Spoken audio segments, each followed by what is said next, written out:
Okay. Happy New Year, Mitali.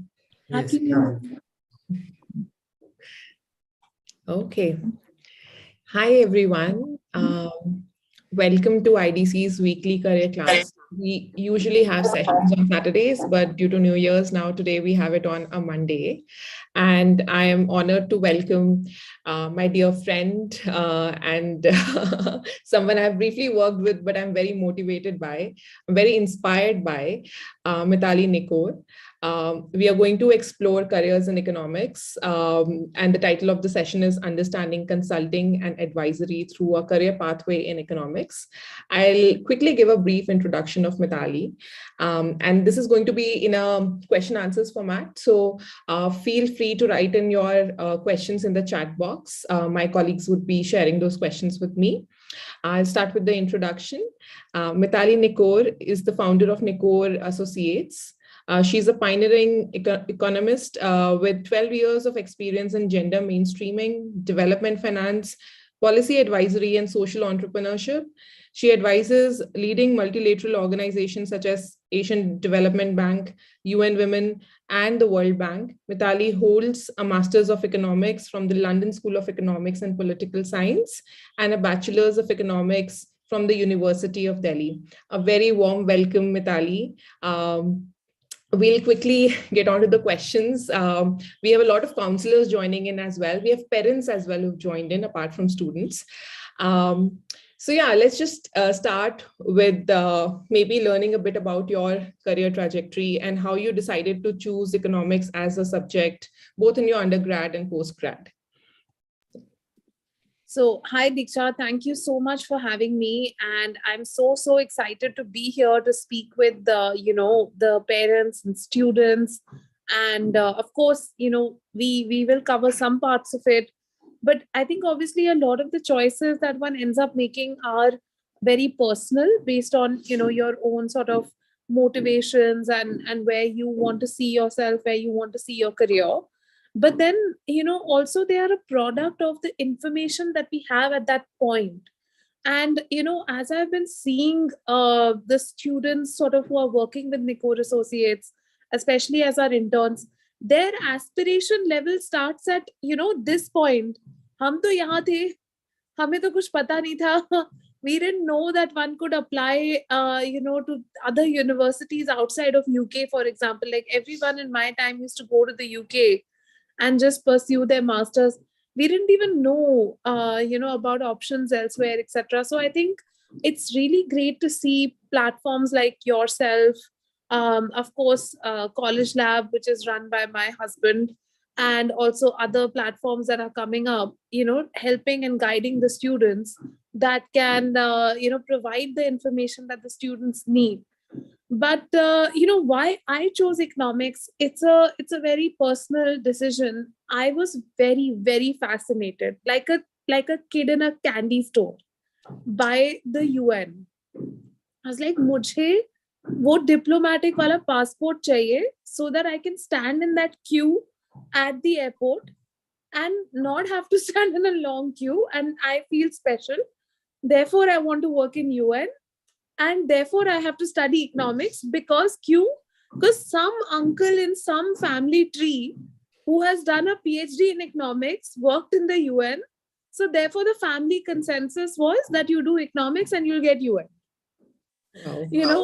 which is so funny. And I mean, now that I have done it and I've been working in several organizations, I know that there are many roles available with so many qualifications. Economics is just one of them. But at that point, my major driver was to, of course, work in development sector, work in policy. And I felt that economics would be a great subject, to further that aim. And in fact, a lot of students who I talk to are like, ma'am, we just love economics. And I'm like, but what do you love? Aisa kya hai? Matlab, what do you love about it? And then they also start to question that, is it the subject itself that you love, or what the subject can get for you? Yeah. Yeah, that's a nice note to end that question on. And that's something that brings me to my career trajectory as well. Like when I was choosing my subjects, a teacher told me that you might love a subject, but you might not be competent in it. You might still get marks in it, but doesn't mean that you'll do well in that subject. So it has to be thought through. And for you, it certainly worked. So would you like to elaborate on what you do currently and why did you set up Nicor Associates? So I think what I do currently is a bit hard to define, but I mean, okay, I will try. So essentially, I work with a lot of international organizations in few areas. One of the areas, of course, which I'm very passionate about is gender mainstreaming and gender equality. I mean, it's not just about creating awareness, because I think that's pretty much something which is done more at an NGO level. What I am doing is looking at policy actions and looking at, actually, more than even policy, when you have certain government schemes and interventions where you are allocating budgets and saying that, we are going to spend on this, trying to make sure that those are gender sensitive. So a lot of my work revolves around that currently. Going forward, of course, I'm going in a direction where I'll be working much more on logistics sector, transport sector, regional connectivity. But even there, my attempt will be to have more and more gender mainstreaming and job creation for women. Uh, Apart from that, when it comes to different organizations, of course, primarily I'm advising multilaterals on a project by project basis. But I also have tried to work with corporates. I've tried to work with consulting firms like PwC, UI, etc., in different capacities. So a lot of my work involves, on a day-to-day basis, research, data work, primary research, talking to people, understanding their experiences, and then trying to report that in a very coherent manner. So it takes math, it takes analytical skills, it takes writing skills, it takes presentation skills, and of course speaking. So public speaking is also a big part of my work. Yeah, we do see you in a lot of news channels. So, yeah. So, coming back to the skill sets that students need to acquire, since you also mentioned about it, we have economics, and I remember because I studied in an ISC board, so I had economic applications as a part of, like, I could have taken it instead of computer applications or say physical education or any other subject with science stream as well. So nowadays students want to combine, say, science with economics and commerce with, I mean, commerce is the usual choice, but even in arts has been, like, for some schools, yes, if that's a stream that's available, nowadays it's there in most of the schools, and but science is a rare combination. So just wanted to learn from you that what do you propose to be the subject combination when you are choosing economics for somebody who's also equally maybe interested in science or any other subject? Yeah. And I remember in my school, in DPS at least, one used to get economics in all three streams. You could take science with eco, you could take commerce with eco, and you could take humanities with eco. And in fact, I took humanities with eco and maths. Wow. So I had econ, maths, sociology, psychology, and English as my combination in plus two. And it was a very different combination for its time, even in a school of 1,100 students per batch, which at that time DPS was. Now, of course, it's over 2,000, I'm sure.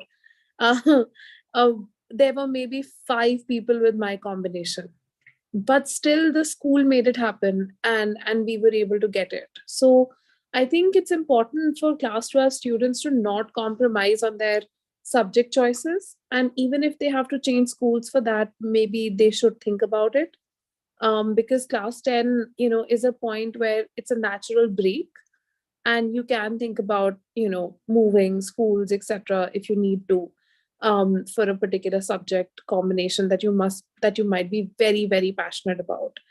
I remember the time when, say, with our parents, maybe you'll identify with this, but say if your parents say, हमारे school में तो बस यही offer करते तो हम यही करेंगे. I don't think the kids are going to accept that anymore. I mean, we are talking about Gen Alphas here. So they are even way ahead of the Gen Zs. I mean, like we're just about grappling with working with Gen Z, and then we have Gen Alpha. So they're not going to take it, right? So I think it's important to have these wider options available. So I don't think that there's a set combination when it comes to economics. But the only thing is, of course, having math. That is something you can't avoid. Yeah, but yours was interesting because it also had psychology, and I'm sure it helped you in many ways. It was a very, very fun subject. And for anyone who's interested in behavioral economics, psychology is a great combination to have with economics. Yeah. So coming to maths, so let's address the elephant in the room. There are a lot of students who come to us also and say that can we do eco but not do mathematics? And I mean, like, what do you suggest in that case? And what's your opinion? And definitely, like, it's certainly your opinion, and we're going to value it from a different perspective. But we don't. I mean, that's the job of the counselor to decide, looking at the marks and looking at the reports and all of that. But if, say, a student is really adamant that they don't want math, could be for any reason, what do you suggest in that case? I think one thing I want to share a story that a friend of mine shared with me just a few months ago. She's currently doing her PhD at the American University. And she said that, she did English honors actually in Hindu. And she left math in class 10 and she had never studied math after class 10. And now she's doing her PhD, which again requires math courses for the data work that she has to do. Yeah. And she took some additional math training while she was, doing her PhD. And she said, I just never knew math could be so much fun. I just never knew math could be so interesting. So I don't think that it's math which is the problem. I think it's the teaching of the math which is the problem, right? And of course, our systems are collapsing. Our education systems need a lot more attention, and we need a lot more to be done to strengthen the systems. But in the meantime, if you have a student coming to you who's saying, I don't want to do math, but I like econ, simply either they have to invest in their math skills by going outside of the school and actually studying in an environment that works for them, whether it's a Khan Academy or anything else, and building those skills, because definitely they will not be hating math. They will be hating the way it's taught or the way they are being, told to study, to test, etc. Or then if they don't have a natural aptitude for math, they're not going to like economics either. Because at the end of the day, a lot of economic education, even if not your job, what you're applying in your job on a day-to-day basis, but at least the education is very math focused. And especially if they want to go ahead and build a, academic career in economics, that is absolutely impossible without a mathematical foundation. So, for them to say, oh, mujhe chhodna hai, it's a symptom of the education that they've been through. So somewhere, as a counselor, as a service that you're coming in, and this is something I've seen College Lab do very effectively, is to address that elephant in the room and say, you have to do this. Yeah, sure. Would you remember the chapters in mathematics that were most important, or do you know of chapters that didn't work at all, like didn't work to your favor? No, I don't remember. But I do remember physics. Oh God. I remember we had this chapter on electricity and I just could not. I was like, I can't. I switch on the light turns on. That's all I know about physics and electricity. So yeah, but no, I don't remember them. I mean, the math chapters are fine. Like, I didn't really have that much of a challenge with them. So what's the kind of skill sets, mathematical skill sets that come handy in economics? See, statistical analysis is the very important part of it. Very important part. I think, you have that. I remember in class 12, we had that science wala math and the commerce wala math. I don't know if that still exists, but we had part A, part B, and part Yeah, C. differentiation, integration. Yeah. Yeah, so I think I did a part C because our school didn't offer part B for the humanities section, where, because as I said, we were just 5 people in humanities who had math, so we had to take it along with the commerce kids. And so we went with the commerce math, which again wasn't very useful because accounting is not required for economics. But I just did it in school because I had to. But Yeah. in econ, I think the differentiation integration is very key. It's very important. Yeah. Sure. That's insightful.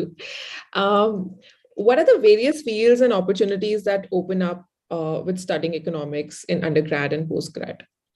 So I think this is very interesting because the other day I was at another forum where we were talking about this. And what I find interesting about econ is that you can essentially have a job for any personality type. Like if you're somebody who likes to do a lot of data work, data science work, and work a little bit behind the scenes, there are jobs for you, in economics, whether it's in working in banking or working in finance or working in even data science companies, even tech companies now have roles like that. But on the other hand, if you're somebody who likes to work on policy, you want to work on development sector, there are roles here as well in policy, in international organizations, in governments. And also, it's not just about India. I mean, when I'm looking at friends, like I have a very good friend who just finished her PhD at the Graduate Institute in Economics, and now she's working with the Central Bank of the UK. So it's not just that you would end up working in India, but most countries are open to hiring, economists in different capacities, even if they are Indian, but they studied there. Yeah. So, it's a great pathway to doing different types of work, and corporate sector is also open. Yeah. Yeah. And also I've seen like a couple of my friends who went to LSE also take up CFA simultaneously Hmm. Hmm. and then ended up in consulting or banks. So yeah, that's interesting. Um, what kind of research projects were you involved in UG and PG? And what were the stark differences in the way projects were designed for students in India versus overseas, since you did your undergrad from India and postgrad from LSE? So in undergrad, we didn't really have any research projects. We were sort of going and we were doing our studying, and we just had exams, tests, and that's about it. I Of think course, now they have it, right? Like now. now I think they have it, but I mean, I at least in DU, even now, I'm not sure. Okay. Ashoka, surely, Yeah. or any of the other, private colleges, definitely. Even IIT Kharagpur has a brilliant curriculum for economics, and they in fact I think they have a 4-year economics where they have like a single year at the end of the 3 years where they do like a diploma add-on. And in fact, IIT Kharagpur is a very mathematical undergraduate, which is great because you need that Yeah. if you're going for a master's in econ. Whereas, do you still, I think the curriculum still needs some revision, but it will happen, I think, now with this new semester calendar, and, this flexibility of taking 1 year off in between, etc. Some changes will happen. Um, in postgrad, again, it wasn't about projects, it was more about our dissertation, where most of our time in the first year of my postgrad was spent on mathematical foundation courses and a lot of econometrics, which actually LSE covers in its undergrad, but DU doesn't. So it was sort of my bridge year. And then, of course, the next year was on the academic dissertation that I had to do. So I actually joined a research center as a research associate during my masters, so that I could learn the skills that were necessary for writing my dissertation. Because Sure. when I went from India, I felt very unprepared to be able to write an extended essay, and you don't get that much oversight, from the professors, because they have very limited time. So you don't get that much oversight. So you have your uh, teaching associates, and then you have if you can get additional insights and guidance, and that's always great. And if you work in a research center, then you have a ready-made data set that they make available for you, and they try to link up your research with something that's already ongoing in the center, which is pretty great. So, what are the tips you would give to students who are applying abroad, like already in undergrad, say in Delhi University or some of the colleges out here, private colleges? What are some of the tips that you would give them to be better prepared for their masters? First, they should not go as freshers. I think that was my biggest mistake. I mean that's the one thing. If I had a do-over, you know, that's the one thing I would change. I would do a job for a year or two before going.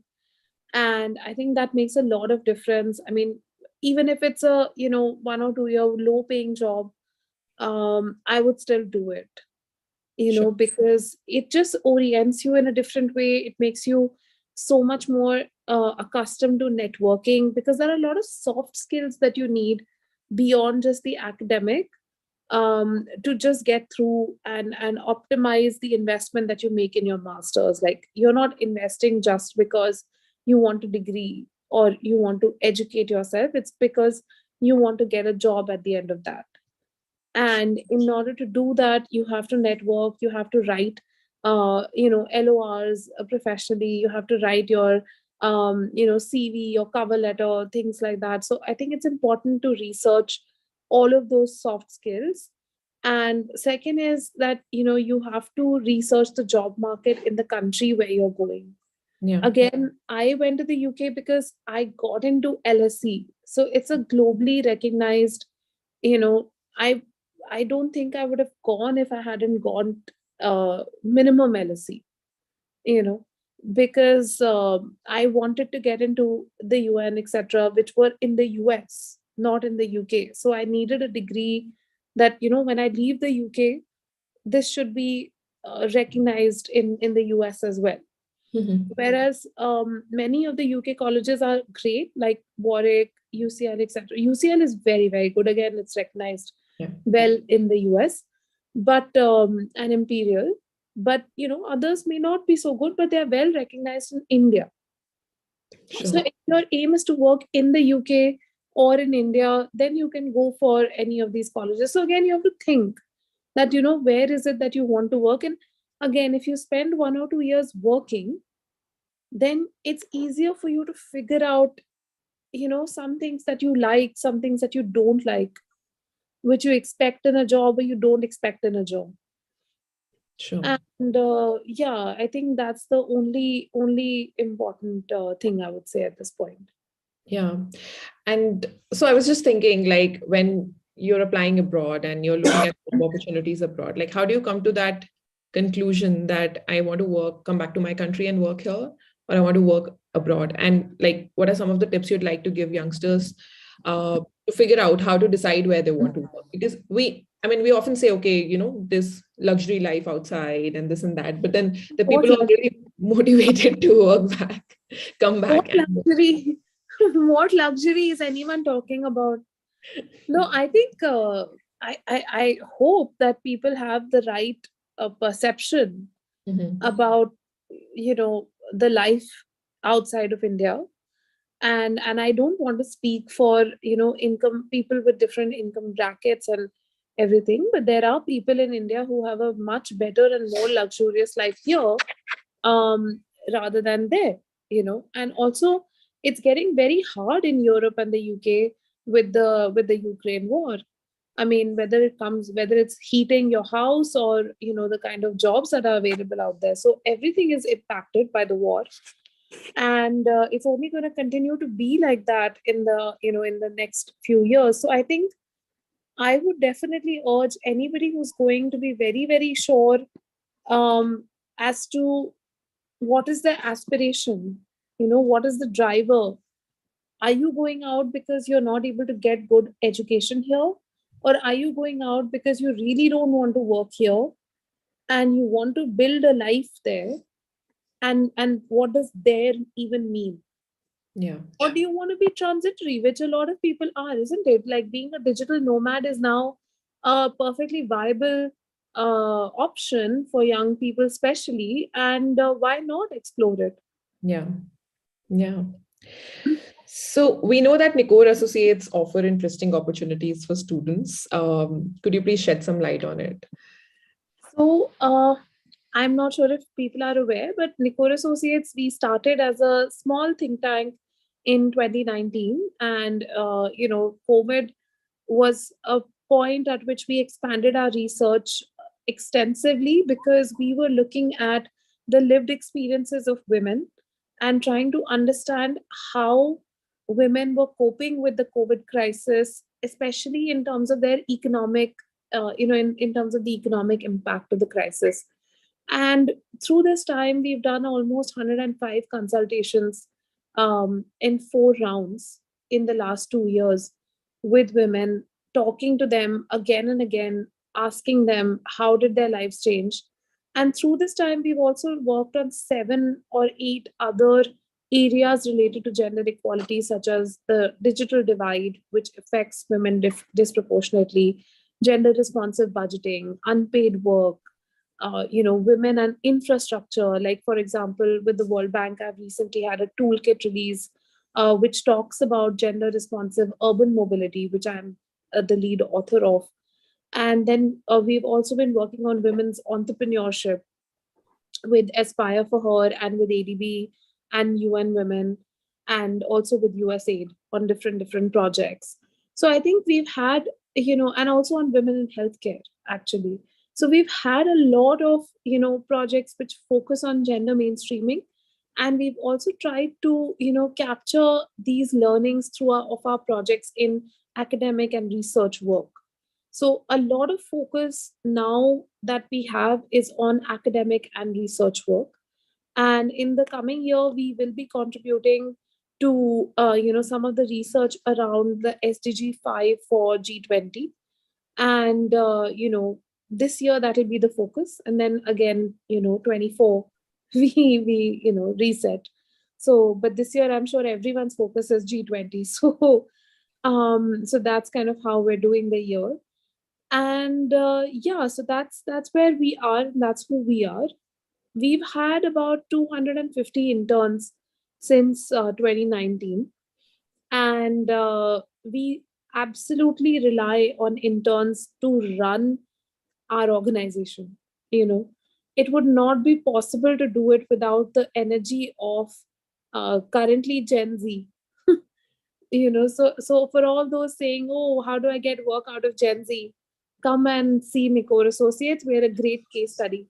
you Yes. know So, what are the? I know that there is one fellowship as well. So, what are the various opportunities available, and for what age groups? So for college students, I mean, mostly we offer the fellowship also, and the school. I mean, sorry, just the college students. We offer the internship and the fellowship. For Mhm. school students, it's very selective, and of course, in exclusive partnerships that we do a fellowship once a year in the summer. And for college students, we do it in February, March. So we'll be opening up the fellowship very soon. In fact, next week, on social media, you'll see the application links coming live, and the announcements coming out. And for college students, the fellowship earlier that we had done in last year was a 2-week boot camp style. And the feedback we got was that it was very intense. So this year we've done a 6 to 8 week uh, paced out fellowship, which is weekends only, so that it's something which is more manageable, we hope. And then let's see how we learn from that experience. For the internship, it's a part-time internship, 20 hours a week. And people can do it along with college, along with, and when there are exams, they can just take leave. Sure. So, and we have unlimited leaves in our internship. So you can come in and you can take leave for a week or two, and then work for a week or two, and then take leave again, because we understand that people have very, very punishing schedules at colleges now. So if they have to do that, that's absolutely fine. They can come in, contribute to a project, and then take some time off and then come back, etc. So we're very, very flexible on that. And everything is fully online and remote. Wow, And that's amazing. the main reason for that, Diksha, is that if you keep things offline, Yeah. then you're stuck with the same, Delhi crowd or Bombay crowd or Calcutta crowd, depending on where you're putting the focus of recruitment. Whereas with an online setup, you really democratize it. I have people from Indore, from Siliguri, from Pune, from Lucknow, from Varanasi, and Shimla, everybody working together. It is not possible to do that offline. So Yeah. I think with the online model, we've been very, very successful in bringing talent from all corners of the country. Yeah. Diverse and inclusive. Yeah. Great deal. I mean, I'm sure like students hearing this out would be interested in applying, and I'd urge everybody to just go and check out Nicor Associates right away. Yeah. So many of the organizations you are associated with are sought after places for a lot of people. And we had a similar question online as well at work, to work at and for. Would you be able to share some insights on what type of entry roles are available at the World Bank, ADB, and UN for economics students? So, to be very honest, I have joined World Bank in an entry level position with 10 years experience. Wow.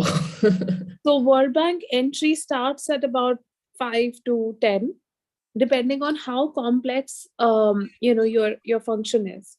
So, you Mhm. do have some jobs starting at 5 years experience, but those are pretty much basic analyst roles, and mostly don't exist in India. They're mostly only in Washington.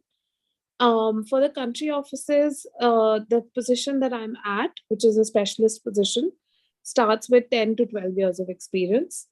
And people who work in the bank are mostly people with, the average experience is 20 years.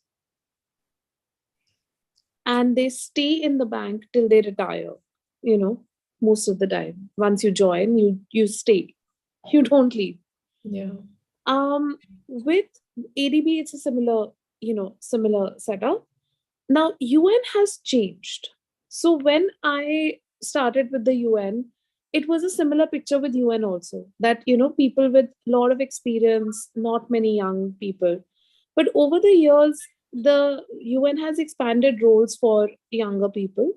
Now the internship programs have also become paid in the Yeah. UN, which they were not before. And UN volunteers are also there, so which are there in India as well in a large number. UNICEF and other agencies have recruited a lot of UN volunteers, to work for young people.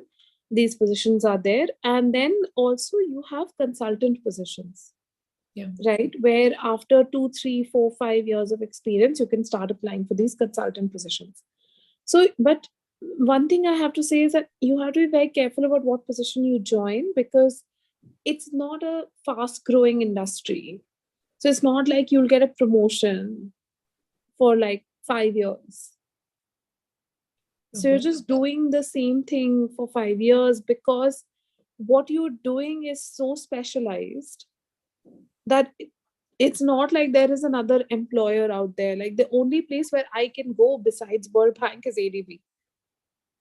So it's just like between these two organizations I have to keep working. Um, So the industry is very different, and the work we do is with people of a very, very senior level in the government. So therefore the recruitment is also done in such a way that we want people with some amount of experience coming in. My recommendation is that you should not aim for these organizations as such. You should aim for the work that you want to do in the development sector. So sure. if you want to work in education, or if you want to work in healthcare, you want to work in transport, you want to work in energy, especially energy these days with the environmental agenda is a huge, huge industry that you may want to work in. So, whichever field you want to work in, you work in that field. If you are exceptionally good, you will end up at these organizations, because they don't let anyone, like if you are really good, they will make sure that somehow or the other you are working with them. They come after you. they really come after you. Yeah, interesting note. So, and then that case, like, do you suggest that students do volunteer with organizations like, say, Global Shapers, because it's Of again, World course. Economic Forum, and what are the kind of, and do you think this experience really counts when you're applying to these organizations? Absolutely. So I can give my personal example. Global Shapers. I mean, I'm sure Diksha, you of course are a legend in the Global Shapers community. Being the founder of Noida Hub, and also the amount of work you have done with Delhi Hub and so many other hubs, Dehradun Hub and others as well. So, but I think the beauty of Global Shapers is, of course, the networks that you build, right? And then the kind of opportunities you become exposed to, and also it inspires you to do be the best person that you can be, best version of yourself. And when you see a person like Ajay, for example, right, who's a shaper from the Calcutta hub, you're like, I actually know a real environmentalist, like Yeah, not just somebody who pretends to do environmental activism, but somebody who's actually in the field doing it. And so I have actually recommended Ajay to my team within the bank to to talk to him and work with him, you yeah, know and they are taking his there may be some projects that they may be able to do together. Same way, when I was in ADB at that time, we did some interviews with some of the shapers in Bhopal, because we were doing a project in Madhya Pradesh. So it was because of my connects that these organizations also benefited and our projects benefited. So yeah, it's about you and who you are, and you become a holistic personality with these opportunities. So yeah, of course there's Global Shapers, there are other avenues for volunteering, but volunteering is very, very important. yeah, sure. I was also kind of interested in knowing that you said that you stay in the same position for 5 years, but is the work dynamic or? Yeah, the work is very dynamic, but your salary is not so dynamic. Yeah. No, I mean, I'm sure the starting salaries are good enough in that sense. No, so I think the sector's median and growth rates are very different from corporate sector. Corporate sectors, yeah. So you have to make that choice for yourself, that how much is enough.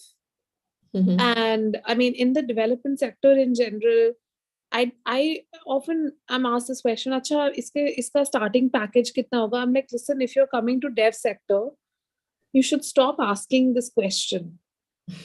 So and I totally buy it. Like, there's a conundrum, right? If you are somebody who wants to do development, but you yourself are resource constrained, you're Mm, coming from a first generation household, or you're coming from there's no privilege essentially, then you need a salary to sustain you, yeah, right? Then development sector is not for you, even though you know best, you are best placed to give solutions in that sector. yeah. it's That's a it's a conundrum, yeah, yeah. so Very because interesting point. Yeah, yeah, because dev sector is not just these multilaterals. Dev sector is much bigger. much There's bigger. NGOs, there's consulting firms, there's a lot more. Yeah, But even there, the salary growth and salaries overall are much lower than corporate or finance or banking, or any of these options. yeah. I mean, so yeah, I get that. Like, that's a very interesting insight. Like, you're the first one to say something like this openly, at least from the people that I've addressed. Like, nowadays, there's a lot of debate about, like, open salaries for dev sector, and some kind of salary match as per the industry standard and all of that. But I do get where you're coming from and why. Now, if you're not going to pay, then how will you do a salary match? Yeah. Yeah, yeah, It's like, at the end of the day, if it's World Bank, ADB, Gates, and a few other donors who are setting the industry standard, you know. yeah, And government also pays very well, actually. yeah. Government is a good paymaster, actually. And what are But some of the that, opportunities in the government space? so in government space, now it's not just about giving that one exam, right? Mhm. Now you have a lot of consulting opportunities with government. So you have Niti Aayog also, you have G20 Secretariat, you have a lot of these, alternative opportunities coming up with the government. Yeah. So I think that government has become a very good employer, and also the kind of work. And I mean, there are so many friends of mine who've gone as lateral entrants, and especially in Niti, Mhm. and the scope of the work is very good. They can give a lot of ideas. They are heard. It's not like they are not being heard. Mhm. So they are giving these ideas. So I think that's very, very empowering. Yeah. Yeah. I have run out of questions now, and we are going to take questions from the YouTube section. And first of all, like, thank you so much for answering my questions. I think we've kind of covered up a lot of things. And yeah, coming to the YouTube questions, I'll skip the first one because you've covered that.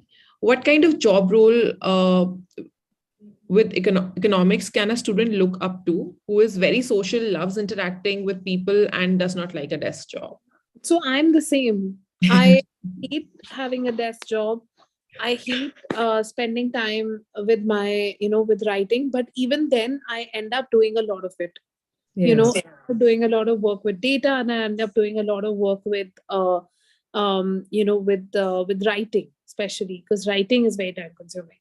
So, what I would recommend to this person is do your job, but also have another thing on the side to to appeal to your social side. This, I think, is a very important important advice I would give, Diksha, for you to pass on to most of your students, is that don't expect everything from that one job. It's like, जैसे एक change हुआ था, even when we get married. पहले ये होता था, I have to spend all my time with my partner, right? Like that, I'm going to parties with him, I'm going to weddings with him, I'm going. अब वो change हो गया है, right? We don't do that. We spend a lot of time with friends, with colleagues, with so we get different happiness from different relationships, and from and of course this is an important relationship, but it's not the only one. It's the same logic that you apply to your job. Don't have so much expectation from your job कि तुम्हें वो पे भी करेंगे, फिर तुम्हारा passion भी meet होना चाहिए, फिर तुम्हारा टाइमिंग्स भी मीट होने चाहिए, वर्क लाइफ बैलेंस भी चाहिए, मतलब सब कुछ ही चाहिए, तो तुम क्या दे रहे हो? Yeah. So at some point you've got to like temper your expectations. And it's also good, right? Be a little dispassionate about your job, do your job, and then have hobbies where you get to explore your social side, where you get to explore public speaking. Because in the initial years of your career you're not going to get those opportunities, right? But that doesn't mean that you can't get them outside Yeah. of your paid employment. So that's the first. But second, I would say that being a consultant is one type of job where you don't have to necessarily spend a lot of time behind your desk. You will be doing a lot of talking to clients and talking to stakeholders, and that's something that will definitely keep you interested. Yeah, sure. Thank you so much for that tip. Next question is, what do you think consulting in this space will look like in 15, 20 years with the influx of AI tech being ubiquitous? So so I think I don't know about AI and tech, because the uptake of AI and tech in policy consulting and dev sector is still about 20 years behind banking and finance and other sectors. And also the second reason is that this sector is very relationship based, Mhm. which is very human. So for example, I could have a good policy idea, but just because I am saying it as a woman, or coming from an organization which may not be that well known, at like Nicor Associates, maybe it will not reach the right audience, the right policy maker. But tomorrow, if I give the idea but my boss says it, because he's a white man or whatever, it will fly. So, so I think it's a very relationship based industry, and this will change also. I'm very hopeful that in the next decade, women will have a lot more voice than they did in the previous decade. And then after that, it'll be even better. We have to keep fighting for it, and we have to keep speaking out for it. If we don't, then that will not happen. Yeah. Right. So that's the first thing. But with technology and changing technology, I think that for development sector, I don't see that much of a change, except that it'll be easier for us to devise and derive those policy insights and solutions. Yeah. The people whose jobs are most at threat, I would say, are Gen Z and Gen Alpha, because they have less experience right now, and as more and more tech comes in, they will have to learn to work with that tech rather than without that tech, because we'll count on them to do that, right? We are not going to learn it. हम तो delegate कर देंगे कि अब तुम करो. Yeah. So I think the skill sets that they have to come with have to bring those on board, and that's the main change I see. I don't see a big change from that perspective In the sector. This sector is a slow moving now. This is like a government driven sector, so it's a bit different. Oh, interesting. Can you elaborate on merit scholarships for undergrad at LSE or other UK universities, undergrad, postgrad, both? I am not aware of the current trend, so I wouldn't be the right person to talk. So we do have blogs on it, so maybe someone from my team can post it. Which course can be done after doing graduation in economics and finance apart from masters, except CFA and CPA? Masters in public policy, masters in debt studies, international relations, management. The world is your oyster. Yeah, so you don't get constrained to one field. Absolutely. What one last question, like what advice do you have for parents who are hesitant to support a student's aspiration in this space because of monetary constraints, maybe? I would actually divide this question into two. The first reason parents may be hesitant may have nothing to do with monetary constraints, right? And then if there are monetary constraints, then it's a completely different conversation. So if it's monetary constraints, then definitely have a real conversation with your child and just say, you know what, I cannot afford this. This is not the right path for our family. And maybe an engineering degree or a management degree, which is a more job ready degree, would be the right step, and make your child understand that. I don't think, I'm seeing it all the time that parents are taking loans. And, when we look at, say, for example, friends and relatives who are in Canada and suffering because, they're coming from tier 3, tier 4, tier 5 cities. Parents have sold land, so sent their children just to some random college ki bas wo Canada pahunch jaye. It's just heartbreaking, right? It's a scam. And I really wish that there's a crackdown on this, and the UK is actually doing it. The UK is cracking down on this because they understand how much parents have to sacrifice just to afford that college education for their children. So I do think that if it's an affordability issue and factor, then it should be very honestly told to the child and discussed, and then what options can come up in that fold, because there are European universities where college fees are much lower and accommodation is cheaper. So if one can work out options based on affordability like Europe, it's very, very good. It's technically as good as the UK. Sure. So there are options and options and options. So if affordability is the concern, I would say work out the options. अगर कुछ work out होता है fine, otherwise be honest. Yeah. कि यहीं पे रहना है, यहीं पे करना है, and it's unfortunate, right?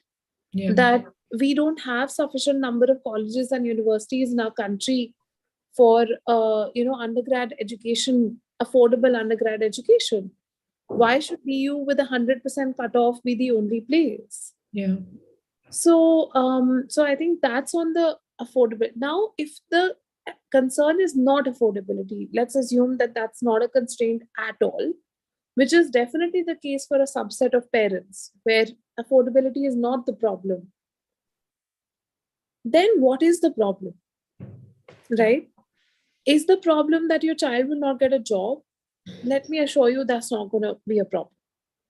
There's enough jobs out there for people with an economics education. And in fact, people with an economics education are coming out with holistic thinking, which maybe with an engineering or other preferred undergrad degrees, they are not coming out. And we are seeing this, critical blue sky thinking is a very important skill for the 21st. क्या नहीं, अब तो next century ही होने वाला है. So, for going forward, it's a very, very important skill, much more important than technical knowledge. Yeah. Because you can educate yourself on Google about anything. But if you can't assimilate different pieces of information together, then you're not employable. True. So, this is very, very important. So I would say that whatever the source of your hesitation is, think about it. And if it is genuinely just, this notion ki nahi, then, just work on yourself rather than on your kid. It's true. Yeah. Yeah. I mean, can you imagine? I went to my parents in class 10 and I said, I want to do psychology, sociology, eco, math, and English, which only 5 people in the school were doing. Matlab, wo tab tak tha bhi nahi. I was the first person, and then others thought that, okay, we should do this. Yeah. And teachers are calling up my mother and saying, nahi, isko to science mein dalna hai because she has got, some whatever marks in class 10. My mother said, nothing doing. She will do what she wants to do. Yeah. My mother fought with the teachers. So, you need a parent who stands by you, not a parent who says, nahi, nahi, ye mat karo. Because wo to kabhi hoga hi nahi na. Yeah. So true. Yeah. And I hope that advice stays with our parents as well. Yeah, I mean, this one more question. I'm so sorry, I'm taking your time. What books do you usually read in your, did you read in your formative years? What kind of journals, books would you recommend younger aspirants who are between 15 to 20 years old? So again, I'm the wrong person to ask this question because when I was growing up, I didn't read that much of academic books. I read a lot of fiction. I would love reading fiction of all types. And of course, you have your Harry Potter phase, etc. But then you also have your classics, and you have a lot more fantasy, genre fiction. So I used to just read fiction, and even now, actually, currently I'm on, a lot of feminist mythology fiction that I'm reading. So I use reading as a time to just get lost in a different world. So I read a lot of fiction completely. My husband, on the other hand, he reads a lot of these academic books, and he's always reading some non-fiction book, and I'm like, I don't get you. But then he's Oxford Cambridge, so then I guess वो थोड़ा ज़्यादा ही intellectual हो जाते हैं. But yeah, I would suggest one thing which everybody can read is The Economist. It's a magazine, as we know.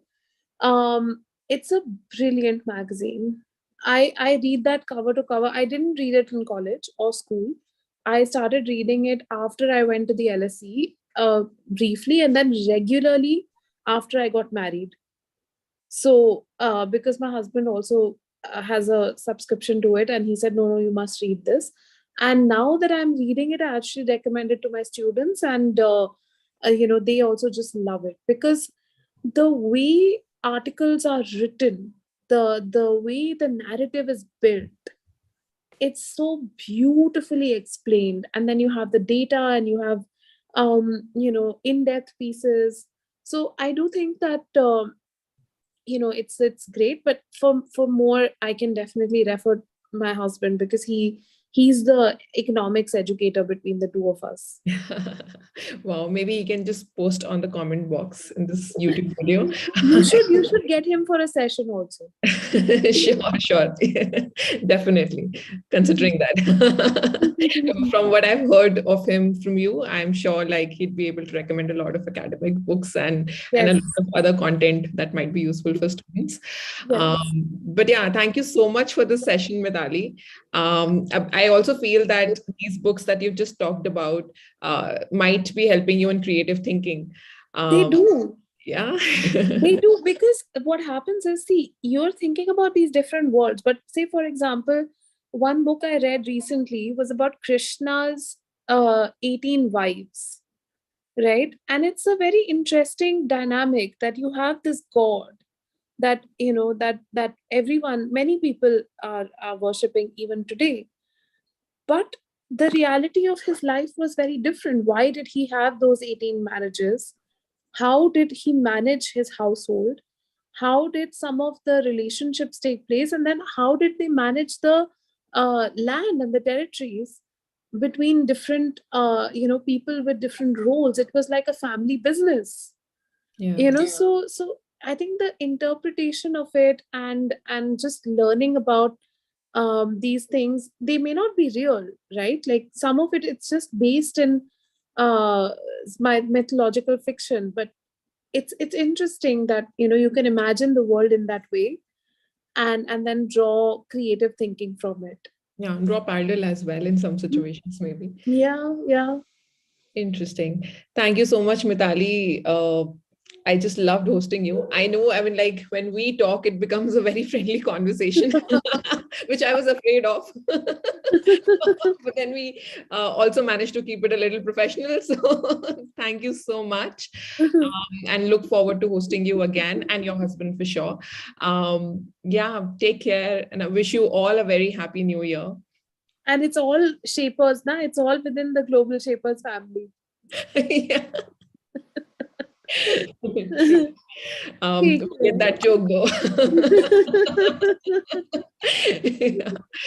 Take care. Take care. Thank you so much. Bye Thank bye. you so much. Bye bye.